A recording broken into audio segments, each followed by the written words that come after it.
민수기 26장 52절에서 65절입니다. 키워드는 두 번째 인구조사, 위의 것을 찾는 백성, 영광스러운 삶입니다. 여호와께서 모세에게 말씀하여 이르시되 이 명수대로 땅을 나눠주어 기업을 삼게 하라.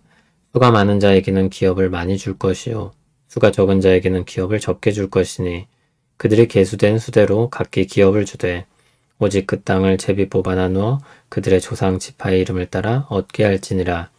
그 다소를 막론하고 그들의 기업을 제비 뽑아 나눌지니라.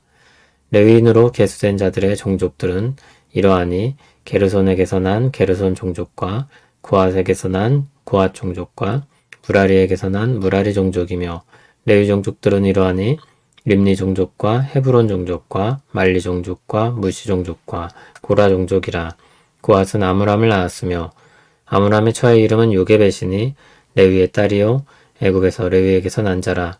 그가 아므람에게서 아론과 모세와 그의 누이 미리암을 낳았고 아론에게서는 나답과 아비우와 엘르아살과 이다말이 났더니 나답과 아비우는 다른 불을 여호와 앞에 들이다가 죽었더라. 1개월 이상으로 계수된 레위인의 모든 남자는 23,000명이었더라.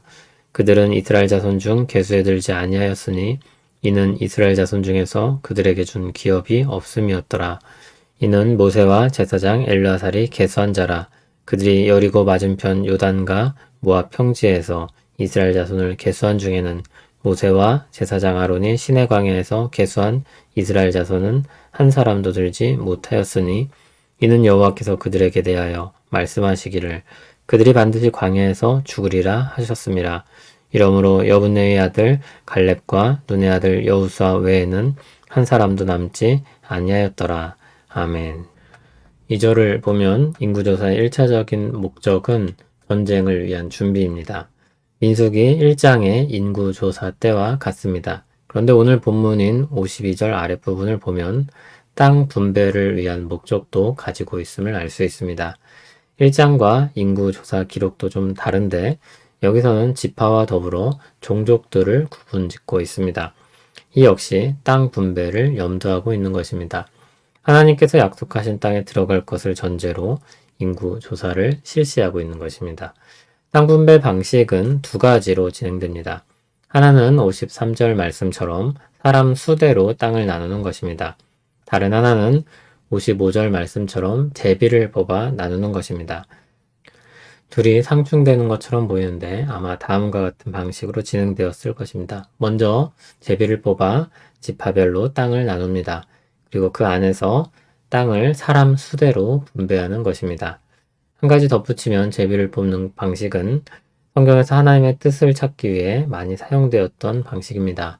예를 들어 사도행전 1장에 나오는 가룟 유다를 대신할 사도를 뽑았을 때가 있습니다. 기도한 후 제비를 뽑아 마띠아를 사도로 세웁니다.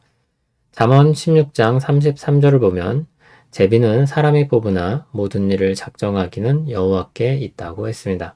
그러므로 제비를 뽑는 것은 주술적인 의식이나 운에 맡기는 게 아니라 또는 어려운 결정을 앞두고 책임을 회피하는 것이 아니라 하나님의 뜻에 맡기는 전통적인 방식이었습니다.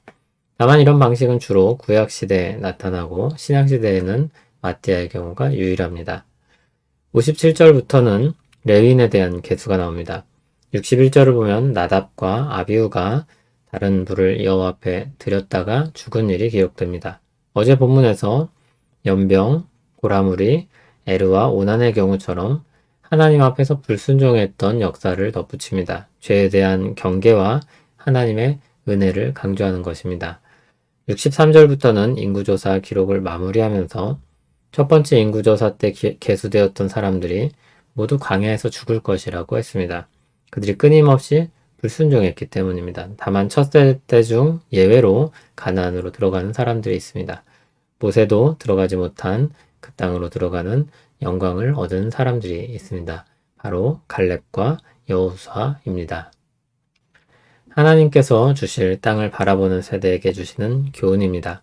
은혜를 입어 하나님 백성 된 사람들이 하나님이 주실 땅으로 들어가 살게 될 것입니다. 그럼 그들에게 주시는 교훈입니다. 그들은 불순종에 따른 대가가 크다는 것을 보고 죄를 멀리하며 살아야 한다는 교훈을 받습니다. 그리고 죄를 떠나서 어디로 가야겠습니까? 하나님께 순종하는 삶을 살아야 할 것입니다. 새로운 삶의 입구에서 은혜를 입은 백성들이 복된 삶을 맞을 준비를 하고 있는 것입니다.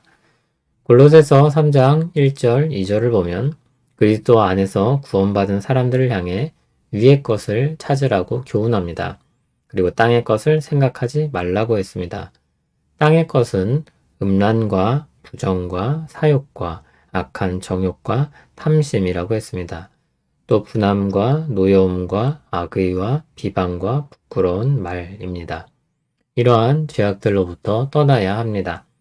위의 것은 긍휼과 자비와 겸손과 온유와 오래 참음입니다.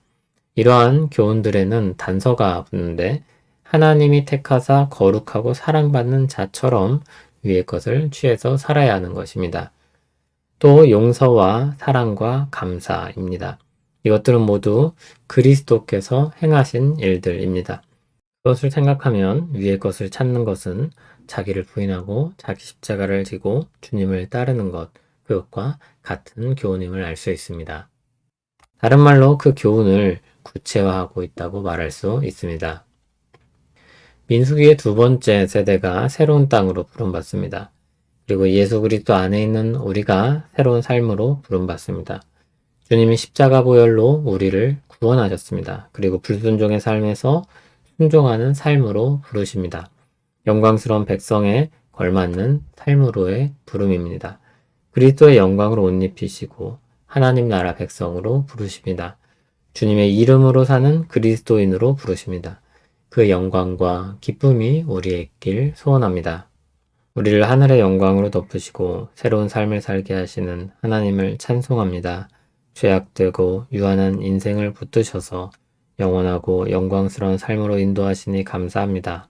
죄를 미워하고 멀리하게 하시며 영광과 기쁨이 충만한 선한 길로 이끄시옵소서. 예수님 이름으로 기도합니다. 아멘.